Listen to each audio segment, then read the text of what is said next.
कांशीराम साहब ने कहा है कि जो शासक होता है उसका समाज सुरक्षित रहता है, और जो शासक नहीं होता उसके समाज के साथ बलात्कार होंगे, घर से उठा के जाएंगे, हत्या की जाएगी। वो जो दलितों के सांसद हैं वो उन्हीं के गुलाम बने हुए हैं। वो अपने सांसद बनने के बाद जनता या समाज पे कोई ध्यान नहीं दे रहे हैं। साथियों, दुनिया में ऐसा कोई भी आंदोलन नहीं होता है जो आंदोलन बिना महिला के समर्थन के पूरा हो सके।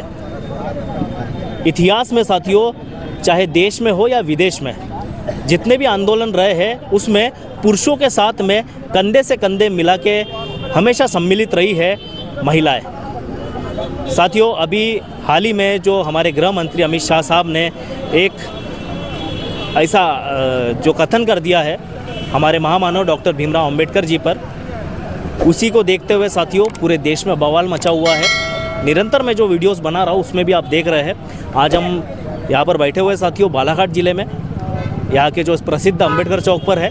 यहाँ पर आज बहुजन समाज पार्टी के लोगों ने ज्ञापन दिया है कलेक्ट्रेट को, और अमित शाह से उनकी गलती मानने की मांग की गई है। साथियों, हम जानने की कोशिश करेंगे इस मोर्चे में शामिल हुई जो महिलाएं हैं, जो बहुजन समाज पार्टी की कार्यकर्ता है, कि क्या उनके मन में कितना क्रोध है और आखिर यह जो आंदोलन है वो कम थमेगा। जी ताई, क्या नाम है आपका? कमला नागदेवे। अभी अपन क्यों आए थे यहाँ पे? अपन ने जो ज्ञापन दिया, क्या मुख्य क्या मांगे हैं उसमें? हम लोगों की मांगे है कि जो अमित शाह जी ने संसद में विरोध बाबा साहब का अपमान किए हैं, हम उनके विरोध में इस्तीफा मांगने की कोशिश करेंगे, और हम चाहेंगे कि वो इस्तीफा दे, क्योंकि हमारे महापुरुष का अपमान हुआ है और हम उसको सहन नहीं कर पाएंगे। क्योंकि हमारा समाज और जो महिला है, तो हमारी महिलाएं सिर्फ बाबा साहब के संविधान की वजह से ही चल पा रही है, पुरुषों से कंधा मिला रही है। शिक्षा में हो चाहे नौकरी में हो, हर काम में हमारी महिलाएं आज आगे तरक्की कर रही है, तो मात्र संविधान की वजह से है। इसलिए अमित शाह का कोई हक नहीं बनता कि वो बाबा साहब का अपमान करे। वो हो सके तो जल्दी से जल्दी इस्तीफा दे और हमारी बात उन तक पहुँचे। अच्छा, ये तो गृह मंत्री अमित शाह साहब की बात हो गई जी, है ना। लेकिन अभी हम देश में देख रहे हैं कई कई पे ऐसी घटनाएं होती है कि अंबेडकर जी की जो मूर्ति रहती है उसके साथ में कुछ छेड़छाड़ की जाती है, क्षति पहुंचाई जाती है। परवनी में भी एक बहुत बड़ा केस हुआ अभी, है ना, आंदोलनकारी की एक मृत्यु भी हुई वहाँ पे। तो ऐसा क्यों हो रहा है? क्या बहुजन समाज कमज़ोर है?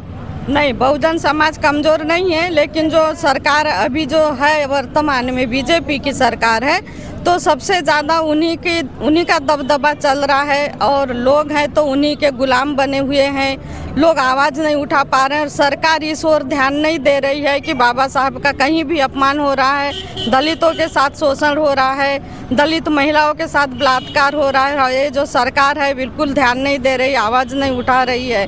तो इसलिए देश में भी आक्रोश है, समाज में भी है, और हम उनका घोर विरोध करते हैं।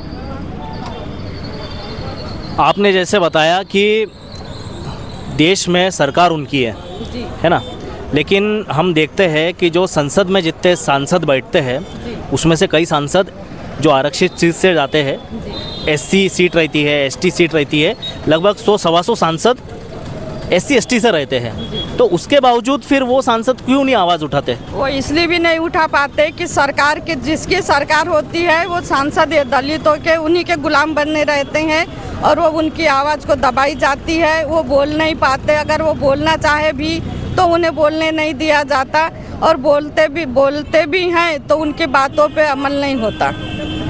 इसलिए वो जो दलितों के सांसद हैं वो उन्हीं के गुलाम बने हुए हैं। वो अपने सांसद बनने के बाद जनता या समाज पे कोई ध्यान नहीं दे रहे हैं। ताई, बहुत बहुत धन्यवाद आपका। ताई, जो ये आंदोलन अभी छिड़ा है ना, कि अमित शाह साहब माफ़ी मांगिए, अमित शाह साहब इस्तीफ़ा दीजिए, है ना, इन्हीं मांगों को लेकर आप लोग ज्ञापन दिए हैं। अगर नहीं मानते अमित शाह साहब, है ना, बीजेपी नहीं मानती है, तो भारतीय महिला, एक बहुजन महिला किस हद तक गुजर सकती है? सर, भारतीय महिला है तो इससे बड़ा आंदोलन करेगी, देशव्यापी आंदोलन, चाहे फिर दिल्ली में करना पड़े चाहे प्रदेश स्तर पर करना पड़े, और बहुजन समाज पार्टी उसको इस्तीफा मंगवा के ही रहेगी। महिलाओं के साथ में कई शोषण हो रहा है देश में, हम देख रहे हैं। जैसे अभी ताई ने बताया कि बलात्कार के केसेस आ रहे हैं, वास्तव में आ रहे हैं, इतने सारे जो हो रहे हैं। और अधिकतर हम देखते हैं कि जो लड़कियां रहती है, जो महिलाएं रहती है, वो अधिकतर बहुजन समाज की रहती है। तो क्या डर ख़त्म हो चुका है जो ऐसे अपराधी रहते हैं, और बहुजन समाज की ही महिलाओं के साथ में ऐसा अत्याचार क्यों हो रहा है? सर जी, एक बात है, कांशीराम साहब ने कहा है कि जो शासक होता है उसका समाज सुरक्षित रहता है, और जो शासक नहीं होता उसके समाज के साथ बलात्कार होंगे, घर से उठा के जाएंगे, हत्या की जाएगी। तो उनने कहा कि आप अपना सांसद विधायक बनाओ और सीधा संसद भवन जाओ, सत्ता हत्याने का काम करो।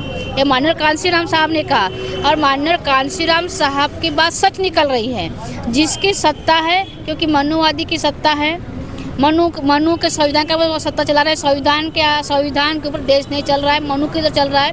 और मनु स्मृति जो लिखी है तो महिलाओं के पूरे विरोध में लिखी है। SC ST OBC जो भी महिला हो उनके विरोध में लिखा है। तो जब संविधान लागू नहीं होगा तो हम कैसा मान जाए कि SC ST सुरक्षित है? अच्छा ताई, एक प्रश्न पूछना चाहूँगा। कल 25 दिसंबर है, कल क्या है? कल डॉक्टर बाबा साहब अम्बेडकर ने मनुस्मृति जलाए थे। अच्छा। मनुस्मृति जलाए थे, तो मनुस्मृति इसलिए जलाए थे क्योंकि वो इस देश के जो निवासी बहुजन समाज है और महिलाएं हैं, सबसे ज़्यादा इस देश में शोषण हुआ है तो महिलाओं को हुआ है। इसलिए डॉक्टर बाबा साहब ने देखा कि जो मनुस्मृति लिखी है तो पूरा महिलाओं के ऊपर इतना अत्याचार अन्याय लिखा गया है कि वो महिलाएं सुरक्षित नहीं, इसलिए उन्हें मनुस्मृति जला दी। हमारे YouTube channel Gondia news Hindi को लाइक करें, सब्सक्राइब करें और शेयर करें। धन्यवाद।